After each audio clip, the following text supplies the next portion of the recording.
গণনার পর জাকসু নির্বাচনের ফল ঘোষণা সন্ধ্যায়। কাল সব ধরনের ক্লাস পরীক্ষা বন্ধ।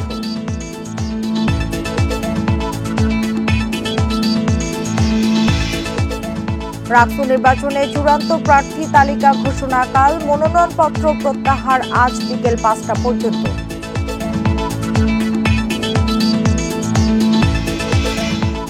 ফ্যাসিবাদ গিয়ে সাম্প্রদায়িক উগ্রবাদের সৃষ্টি, মন্তব্য বিএনপি নেতা গয়েশ্বরের। জনগণের জন্য রাজনীতি করার আহ্বান।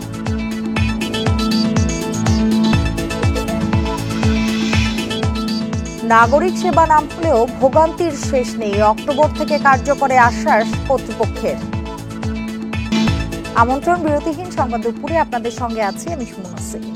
এতক্ষণ জানাচ্ছিলাম শিরোনামগুলো, এবার জানাবো পুরো খবর। জাকসু নির্বাচনের ফলাফল সন্ধ্যা 7টায় ঘোষণা করা হবে, জানিয়েছেন প্রধান নির্বাচন কমিশনার অধ্যাপক মোহাম্মদ মনিরুজ্জামান। সকালে সাংবাদিকদের এসব কথা জানান তিনি। এদিকে জাহাঙ্গীরনগর বিশ্ববিদ্যালয়ের সিনেট ভবনে তৃতীয় দিনের মতো চলছে জাকসু নির্বাচনের ভোট গণনা। ইতিমধ্যে 21টি হলের মধ্যে 19টির ছাত্র সংসদের ভোট গণনা শেষ হয়েছে বলে জানিয়েছে কর্তৃপক্ষ।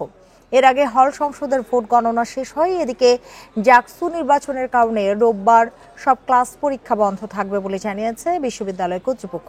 তবে স্নাতক প্রথম বর্ষের ভর্তি কার্যক্রম চলবে। এর আগে শুক্রবার বিকেলে OMR স্ক্যানার ব্যবহারের বদলে হাতে গণনার বিষয়ে আপত্তি জানিয়ে 1 ঘন্টা ভোট গণনায় স্থগিত রাখেন শিক্ষকরা। পরে উপাচার্যের সঙ্গে আলোচনা শেষে আবারও গণনা শুরু হয়। এদিকে রাতে জাকসু নির্বাচন কমিশন থেকে পদত্যাগের ঘোষণা দেন কমিশনের সদস্য অধ্যাপক মাফরুহি সাত্তার।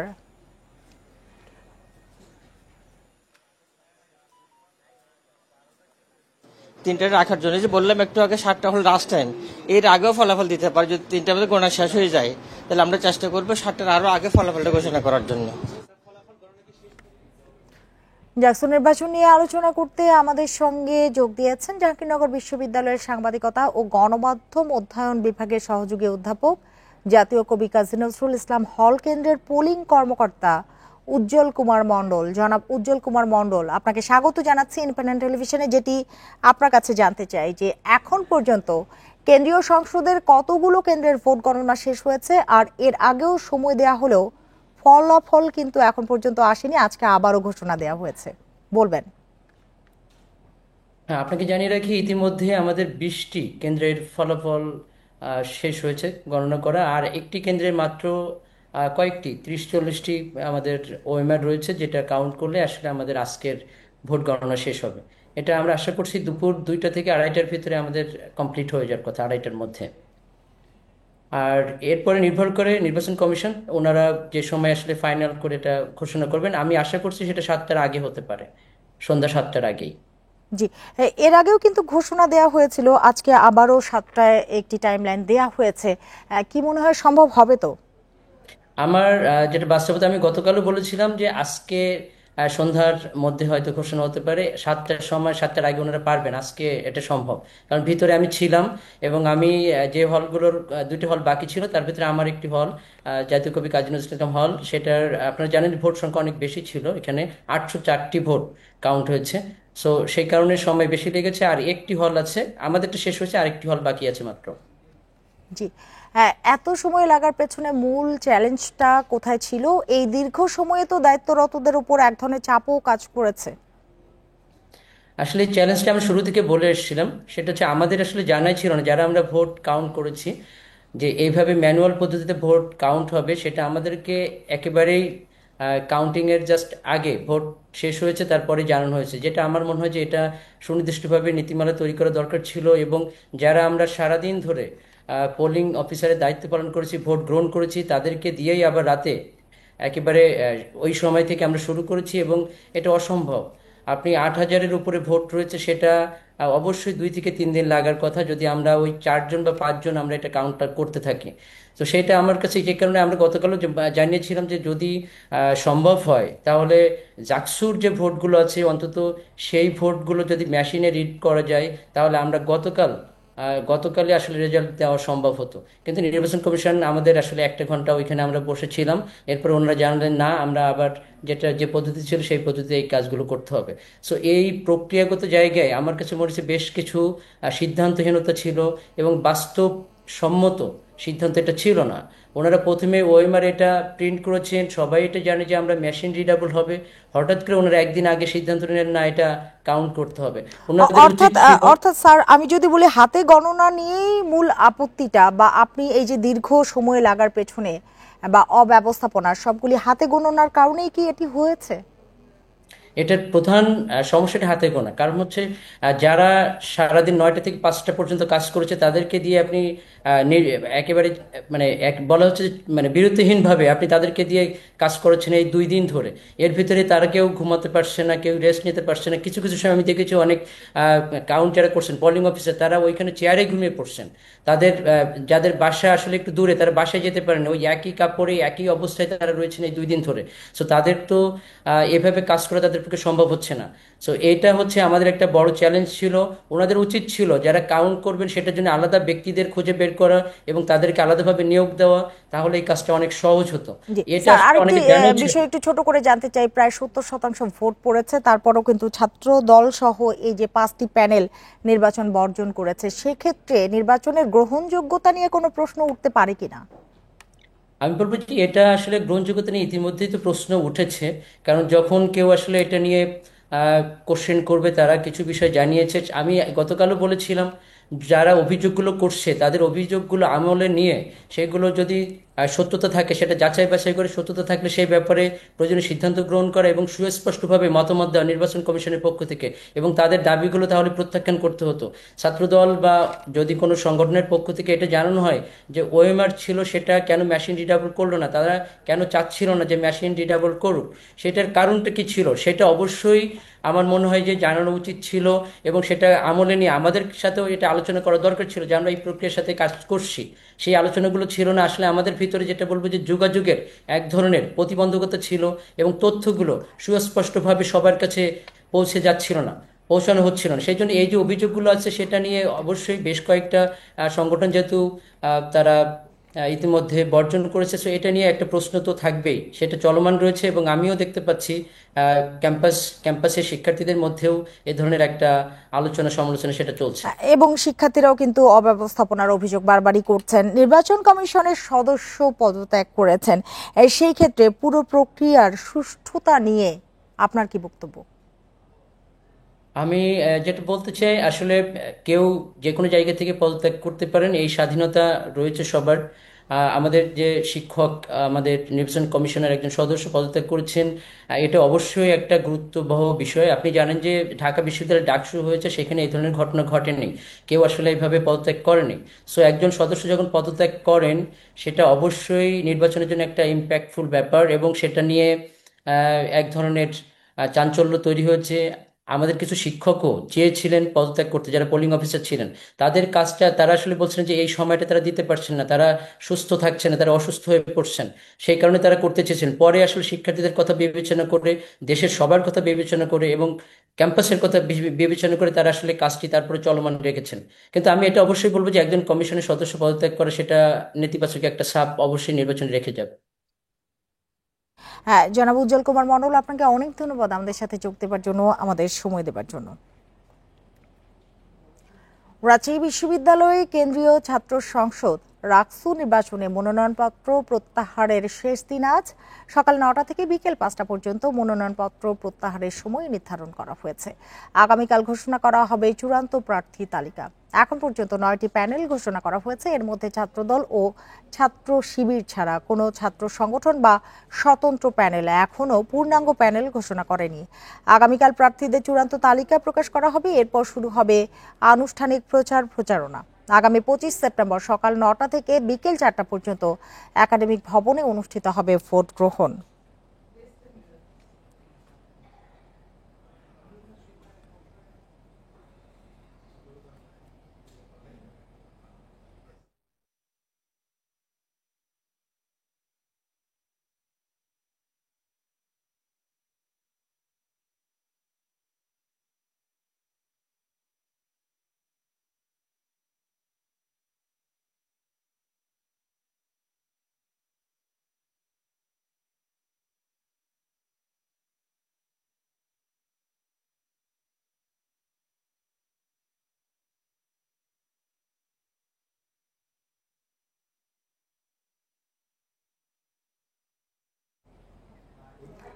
এ নিয়ে আরো জানাতে রাজশাহী বিশ্ববিদ্যালয় থেকে যুক্ত হবেন সহকর্মী মুস্তাফিজুর রহমান। মুস্তাফিজুর রহমান, নির্বাচন প্রস্তুতি সবশেষ খবর তো জানাবেন, আর এ পর্যন্ত কতজন মনোনয়নপত্র প্রত্যাহার করেছেন সে বিষয়ে কিছু জানতে পেরেছেন কিনা আপনি এখনো?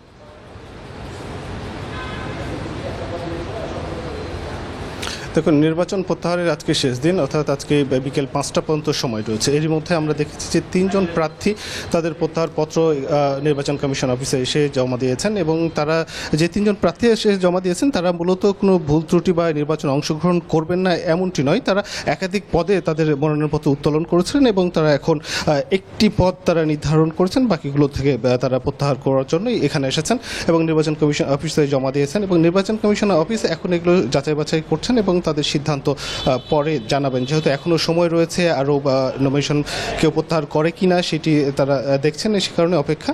এবং এরপরে বিকেল 5টা নাগাদ নির্বাচন কমিশন অফিসের পক্ষ থেকে জানানো হবে যে তাদের সিদ্ধান্তটি।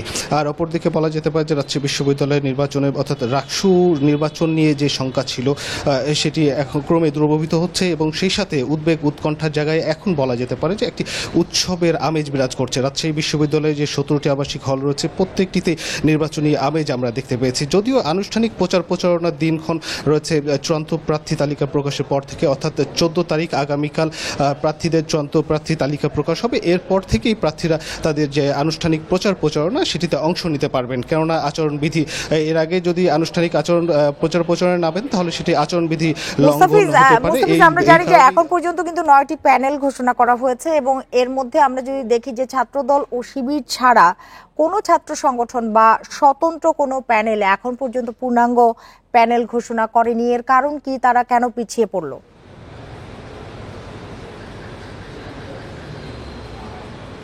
আপনি ঠিকই বলেছেন, রাজশাহী বিশ্ববিদ্যালয়ে এখন পর্যন্ত আমরা দেখেছি যে 9টি প্যানেল গঠিত হয়েছে, সেই সাথে ছাত্রদল এবং ছাত্র শিবির তারা পূর্ণাঙ্গ প্যানেল তারা ঘোষণা করেছেন। অন্য যে সংগঠনগুলো রয়েছে বা স্বতন্ত্র যে সংগঠনগুলোর যারা প্যানেল রয়েছে তারা কিন্তু এখনও প্রকাশ করতে পারেনি। তার কারণ হচ্ছে তাদের যে জনবল সেটি একটি স্বল্পতা রয়েছে। সেই সাথে আরও একটি বিষয় এখানে আমরা কথা বলেছিলাম, যারা স্বতন্ত্র প্রার্থী রয়েছেন এখানে একটি বড় বিষয় দাঁড়িয়েছে যে ফান্ডিংয়ের যে বিষয়টি রয়েছে, এবং স্বতন্ত্র প্রার্থীরা তারা বলছিলেন নির্বাচন করতে গেলে তাদের যে খরচের বিষয়টি রয়েছে সেই বিষয়গুলো একদিক দিয়ে মাথায় রাখতে হচ্ছে, সেই সাথে প্রার্থী পাওয়া নিয়েও তাদের মধ্যে কিছুটা সংকট রয়েছে। সেক্ষেত্রে একটু জানতেই চাই মুস্তাফিজ, যে স্বতন্ত্র প্রার্থী যারা রয়েছেন তারা কি এককভাবে প্রতিদ্বন্দ্বিতা করতে পারবেন?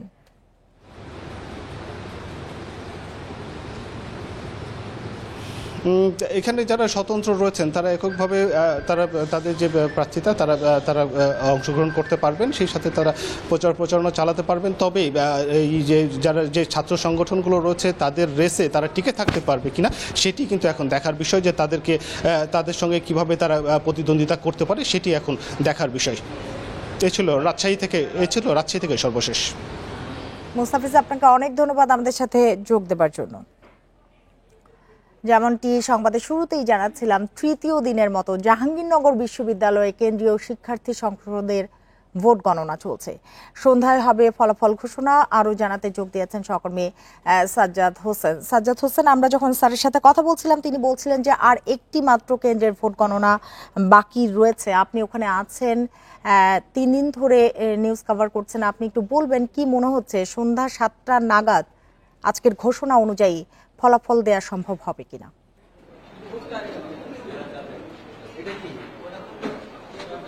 জি, এটা কিন্তু এখনো নিশ্চিত করে কিছু বলা যাচ্ছে না, কারণ এই মুহূর্তে এখন পর্যন্ত কিন্তু আমরা 2 ধরনের বক্তব্য পেয়েছি। একটি হচ্ছে প্রধান নির্বাচন কমিশনার বলেছেন দুপুর 2টার মধ্যে ভোট গণনা শেষ হবে এবং সন্ধ্যা 7টার মধ্যে ফলাফল ঘোষণা করা হবে।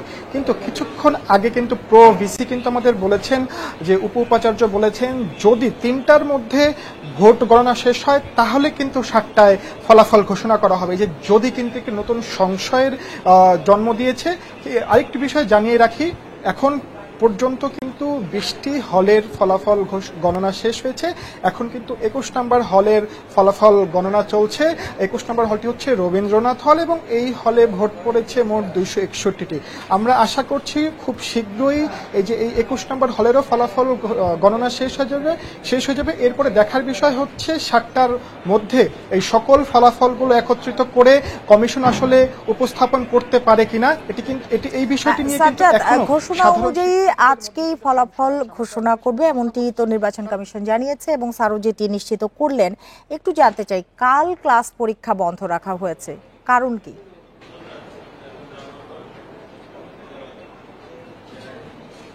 এই যে নির্বাচনকে ডাকসু নির্বাচনকে কেন্দ্র করে কিন্তু বিগত বৃহস্পতিবার এবং এর আগের দিন থেকে শুরু করে কিন্তু নির্বাচন কমিশনের সাথে যারা বিশ্ববিদ্যালয়ের শিক্ষক শিক্ষার্থী অনেকেই প্রার্থীগণ কিন্তু এই যে বিশ্রামহীনভাবে তারা কিন্তু পরিশ্রম করে যাচ্ছে যাতে করে এই ডাকসু নির্বাচনটি সুষ্ঠুভাবে সম্পন্ন হয়। এরই ধারাবাহিকতায় কিন্তু আগামীকাল, আজকে যদি ফল ঘোষণা করা হয় সন্ধ্যা 7টার দিকে, তারপরেও কিন্তু আজকে সারাদিন কিন্তু একটি পরিশ্রমের মধ্য দিয়ে শিক্ষক শিক্ষার্থী এবং বিভিন্ন প্রার্থীগণ মধ্য দিয়ে গিয়েছে। এই যে একটি দিন হয়তো বিশ্রামের জন্য বা একটি দিন তারা হয়তো আগামীকালও ক্লাস কার্যক্রম এবং সকল ধরনের শিক্ষা কার্যক্রম বন্ধ রাখার বুঝতে পেরেছি। সাজ্জাদ হোসেন, আপনাকে অনেক ধন্যবাদ আমাদের সাথে যোগ দেওয়ার জন্য। রাজধানীর গুলশান লেকশোর হোটেলে গণতান্ত্রিক বাংলাদেশের ভবিষ্যৎ, মানুষের ভাবনা ও প্রত্যাশা শীর্ষক গোল টেবিল আলোচনা অনুষ্ঠানে অংশ নিয়ে বক্তব্য রাখছেন বিএনপির স্থায়ী কমিটির সদস্য সালাউদ্দিন আহমদ। সরাসরি আমরা চলে আছি সেখানে। কনস্টিটিউশনাল অ্যামেন্ডমেন্ট প্রপোজালস যেগুলো হয়েছে, তো তাতে করে কি অবস্থার সৃষ্টি হবে সেটা আমরা আগেও বলেছি, আজকেও বলে যাই। এর পিছনে অন্য কোনো উদ্দেশ্য আছে কিনা যারা বলছে সেটাও আপনারা একটু বিশ্লেষণ করে দেখবেন, যে এই অনিশ্চয়তা সৃষ্টির মধ্য দিয়ে অন্য কোনো বিষয় সেখানে আড়ালে বলতে চাচ্ছে কিনা এবং তাদের উদ্দেশ্যটা কি সেটা আমি এখানে বিস্তারিত বলবো না। কারণ আমরা যখন আলোচনা শুরু করেছিলাম তখন এই প্রশ্ন আসেনি এই যে আমরা সংস্কার প্রস্তাবগুলোতে ঐকমত্য হলে সেটা জাতীয় প্রতিশ্রুতি হিসাবে উল্লেখিত থাকবে, সবাই অঙ্গীকার করবে, সেইটুকু এসেছিল। কিন্তু ওই প্রশ্নটা আসেনি যে ইমিডিয়েটলি সেটা সাংবিধানিক সংস্কার সহ সংশোধনী সহ এখনই বাস্তবায়ন করতে হবে, সেটা যে প্রক্রিয়ায়, বৈধ প্রক্রিয়ায় হোক। আমরা শুধু প্রপোজ করেছি, হ্যাঁ, সাংবিধানিক সংস্কারগুলো যদি এখনই কার্যকর করতে হয় তাহলে সেই রকম কোন পন্থা আছে কিনা সেটা আপনারাই প্রস্তাব করুন। যদি সেই রকম কোন আইনানুগ বৈধ পন্থা থাকে আমরা তার সাথে একমত হব।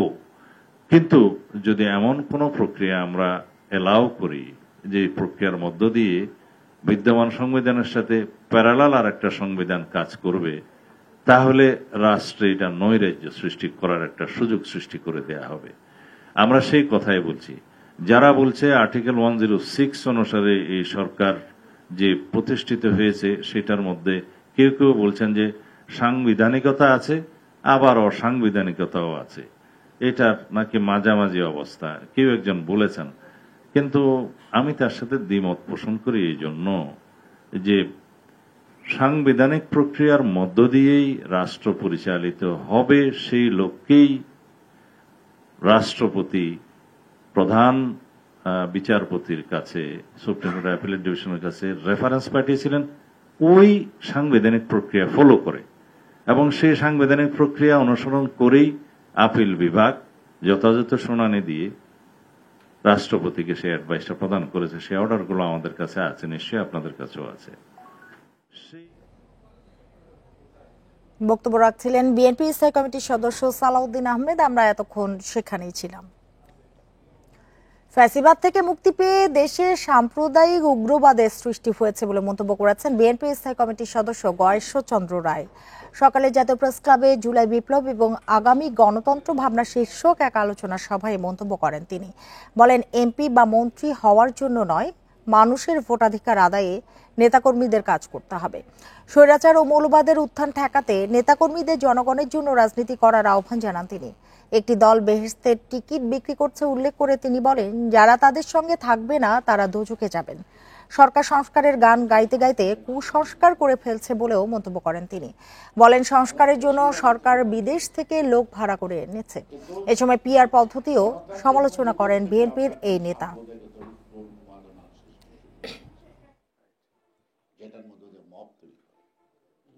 আমরা ফ্যাসিবাদের থেকে মুক্তি পেয়েছি, কিন্তু গণতান্ত্রিক মূল্যবোধ থেকে আমরা এখন সাম্প্রদায়িকতা, উগ্র উন্মাদনার সৃষ্টি শুরু হয়ে গেছে। যদি গণতন্ত্রের পথে রাষ্ট্র ব্যবস্থাকে না রাখতে পারি তাহলে সাম্প্রদায়িকতা হবে ফ্যাসিবাদের চেয়ে দ্বিগুণ।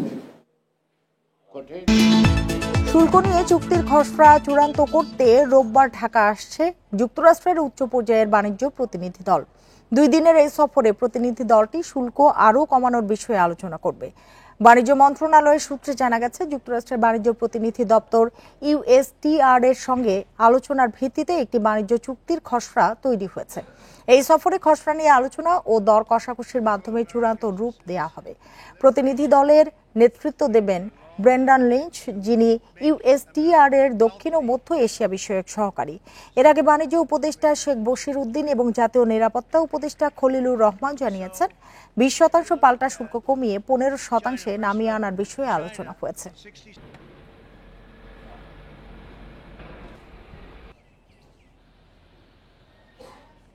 গত 11 বছরে সারা দেশে মোট 62,619টি সড়ক দুর্ঘটনায় 86,690 জন নিহত হয়েছেন, জানিয়েছে যাত্রী কল্যাণ সমিতি।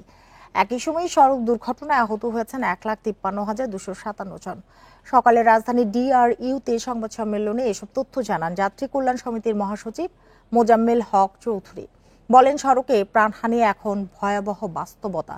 এই পরিস্থিতি থেকে উত্তরণের জন্য গণপরিবহন খাতে উন্নয়ন ও সংস্কার জরুরি। বিশ্বব্যাংকের হিসেবে শুধুমাত্র রাজধানী ঢাকাতেই যানজটের কারণে প্রতিদিন 32 লাখ কর্মঘণ্টা নষ্ট হচ্ছে। বছরে এ ক্ষতির পরিমাণ দাঁড়ায় প্রায় 98,000 কোটি টাকা। এছাড়া জ্বালানি অপচয়ে ক্ষতি হচ্ছে আরও 11,000 কোটি টাকার। দীর্ঘ যানজটে আটকে থাকার কারণে কেবল আর্থিক ক্ষতিই নয়, মানুষের শারীরিক ও মানসিক স্বাস্থ্য মারাত্মকভাবে ক্ষতিগ্রস্ত হচ্ছে। উচ্চ রক্তচাপ, হৃদরোগ, শ্বাসকষ্ট, কিডনি ও ফুসফুসজনিত জটিলতা বাড়ছে। এমনকি যানজটের বিরক্তি থেকে সংসার ভাঙার ঝুঁকি 50% পর্যন্ত বাড়ে।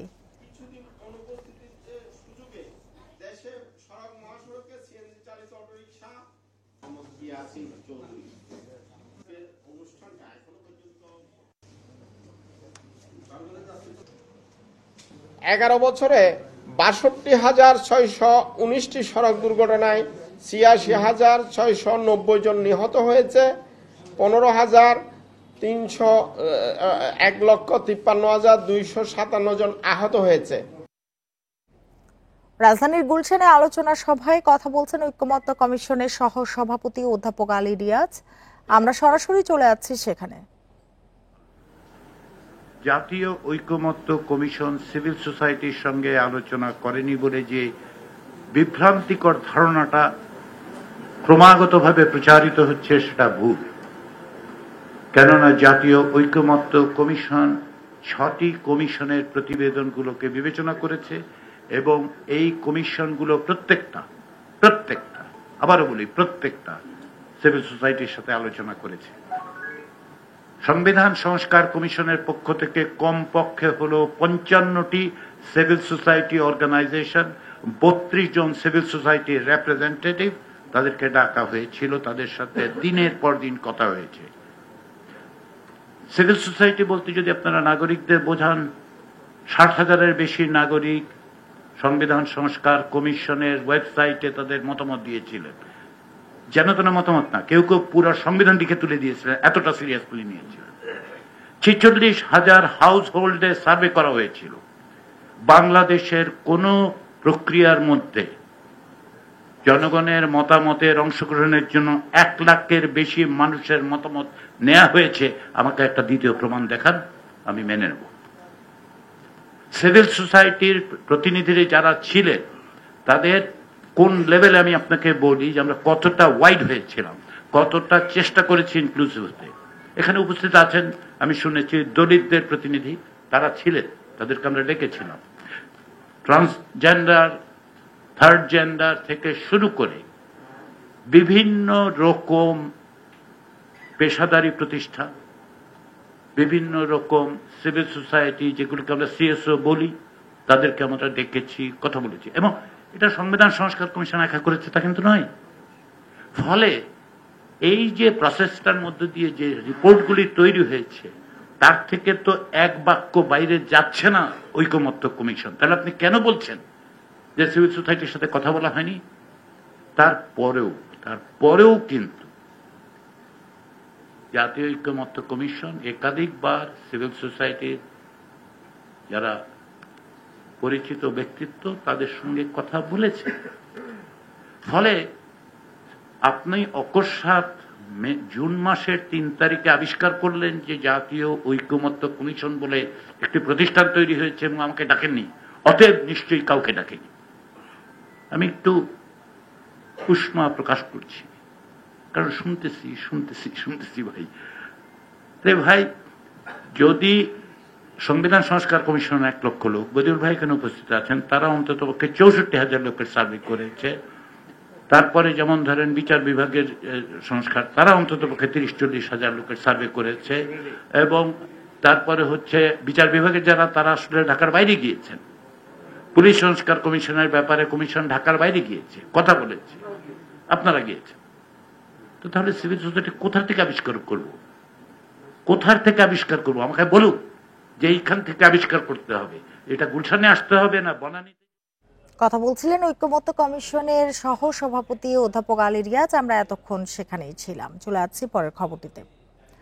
প্রাণী অধিকারের বার্তা নিয়ে বাংলাদেশ চীন মৈত্রী আন্তর্জাতিক সম্মেলন কেন্দ্রে চলছে পোষা প্রাণী প্রদর্শনী। এর আয়োজন করেছে বাংলাদেশ অ্যানিম্যাল ওয়েলফেয়ার অ্যাসোসিয়েশন। প্রদর্শনীর এবারের প্রতিপাদ্য দেশ হোক সকল প্রাণীর নিরাপদ আবাসস্থল। একদিনের এই আয়োজনে পোষা পাখি, কুকুর, বিড়াল, ঘোড়া সহ 30 প্রজাতির প্রাণী প্রদর্শিত হচ্ছে। অংশগ্রহণকারীরা জানান, দেশে প্রাণী পোষার প্রবণতা বেড়েছে, তবে এসব প্রাণীর চিকিৎসার জন্য পর্যাপ্ত হাসপাতাল নেই। এ বিষয়ে সচেতনতা বাড়ানোর পাশাপাশি বিশেষায়িত হাসপাতাল নির্মাণের তাগিদ উদ্যোক্তাদের। এছাড়া বিদেশি প্রাণী পোষার নীতিমালা সহজ করার দাবি জানিয়েছেন তারা। মেলায় সকাল থেকেই দেখা গেছে প্রাণী প্রেমীদের ভিড়। বিকেলে মেলা উপলক্ষে এক আলোচনা সভায় প্রধান অতিথি হিসেবে লন্ডন থেকে ভার্চুয়ালি যোগ দেবেন বিএনপির ভারপ্রাপ্ত চেয়ারম্যান তারেক রহমান।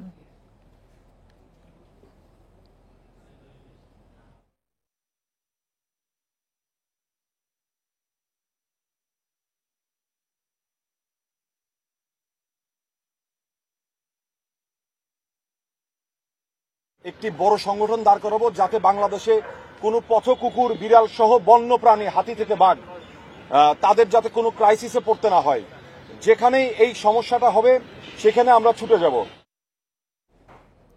কুষ্টিয়ার দৌলতপুরে পদ্মার ভাঙনে নদী গর্ভে বিলীন হয়েছে বিজিবির সীমান্ত ফাঁড়ি, স্কুল সহ ফসলি জমি। ফাঁড়িতে থাকা সরঞ্জাম সহ বিজিবি সদস্যদের সরিয়ে নেওয়া হয়েছে। এরপরও টহল কার্যক্রম চালিয়ে যাচ্ছে বিজিবি। ভাঙনের কারণে বিদ্যুতের লাইন ক্ষতিগ্রস্ত হওয়ায় প্রায় 10 দিন ধরে অন্ধকারে পুরো এলাকা। কয়েকদিন ধরেই কুষ্টিয়ার দৌলতপুরে তীব্র আকার ধারণ করে পদ্মা নদীর ভাঙন। মাত্র 2 দিনের ব্যবধানে শত শত ফসলি জমির পাশাপাশি নদীগর্ভে বিলীন হয়ে যায় উদয়নগর বিজিবির সীমান্ত ফাঁড়ি। ভাঙনের আশঙ্কা থাকায় আগে থেকেই ওই ফাঁড়ি থেকে সরিয়ে নেওয়া হয় গুরুত্বপূর্ণ সরঞ্জাম এবং বিজিবি সদস্যদের। স্থান পরিবর্তনের কারণে নিয়মিত কাজে বেশ বিঘ্ন ঘটলেও সীমান্তে টহল সহ নিয়মিত সব কাজই অব্যাহত রেখেছেন বিজিবি সদস্যরা। 25 জন জনবল ছিলাম, কিন্তু আমার লোকের কোনো ক্ষয়ক্ষতি হয় নাই, আমার মালামালের কোনো ক্ষয়ক্ষতি হয় না। বিওপি ক্ষতিগ্রস্ত হলেও আমাদের যে দৈনন্দিন অপারেশনাল কার্যক্রম, অর্থাৎ সীমান্ত এলাকায় টহল, চোরাচালান প্রতিরোধে বিশেষ টহল, স্থলপথে এবং নৌপথে আমাদের গমনাগমন এখনো অব্যাহত রয়েছে। ভাঙনের কবলে পড়ে প্রতিদিনই নিঃস্ব হচ্ছেন নদীপাড়ের বাসিন্দারা। একমাত্র স্কুলটি নদীগর্ভে বিলীন হওয়ায় পাঠদান বন্ধ শতাধিক শিক্ষার্থীর। স্থানীয়রা জানান, ভাঙন ঠেকাতে প্রাথমিকভাবে কিছু জিও ব্যাগ ফেলা হলেও তা কোনো কাজে আসছে না। বাঁধের মতন বাঁধ করতে পারলে তো তার একটা প্রোটেকশন থাকে, কিন্তু সেরকম প্রোটেকশন হয় নাই। এইবার যে 5 বার বাড়ি হাঁটাইলাম, বুঝছেন, এখন তো বাড়ি হাঁটানোর আর জায়গা নাই। 3 মাস আগে থেকেই ভাঙনের ঝুঁকির বিষয়ে আশঙ্কা ছিল পানি উন্নয়ন বোর্ডের। সরকারি কর্মকর্তারা জানান, পদ্মার পানি কমতে শুরু করায় ভাঙন তীব্র আকার ধারণ করেছে। সমস্ত পানির চাপটা এইদিকে আসার কারণে এইদিকে পানির একটু ওই জায়গাটা ধাক্কা বেশি লাগে। চেষ্টা করা হবে যে বাংলাদেশ সীমানার ওর পাশেই তো বর্ডার পোড়াটা, যাতে বাংলাদেশ সীমানাটা রক্ষা করা যায়, আমরা চেষ্টা করব। সীমান্ত ঘেঁষা উদয়নগর বিওপিতে 20 থেকে 25 জন বিজিবি সদস্য দায়িত্ব পালন করতেন। সীমান্তের অত্যন্ত গুরুত্বপূর্ণ এই অংশে কাঁটাতার না থাকায় নিরাপত্তা নিয়ে শঙ্কিত স্থানীয় বাসিন্দারা। Independent news. আর এই ছিল এখনকার সংবাদে। ইন্ডিপেন্ডেন্ট টেলিভিশনের সব খবরের আরো বিস্তারিত জানতে চোখ রাখুন ফেসবুক, ইউটিউব এবং এক্সে। ধন্যবাদ সবাইকে।